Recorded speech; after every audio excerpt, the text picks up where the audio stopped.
upande wetu sisi mafuta yalikuwepo na yapo, na niseme wazi, nafikiri mmewasikia wenzangu wa wizarani na serikalini.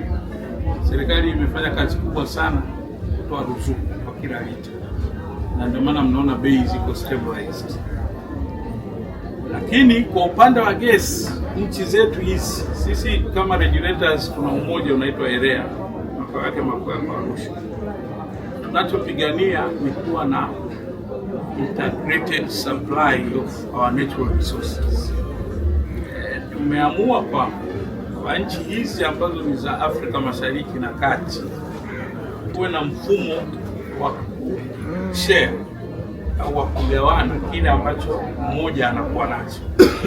Kwa mfano sisi Tanzania tuna natural gas, Uganda wana mafuta, Kenya wana mafuta.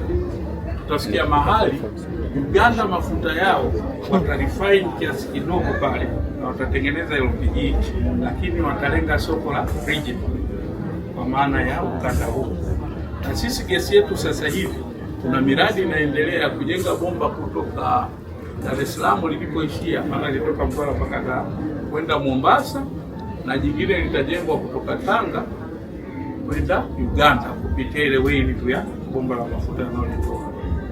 Kwa kupitia ile integration tunaamini itakapofika wakati ikatokea issue kama ya juzi, sisi tutakuwa tuko kwenye nyumba ambayo tayari tuna chakula tumehifadhi na tunaelewa.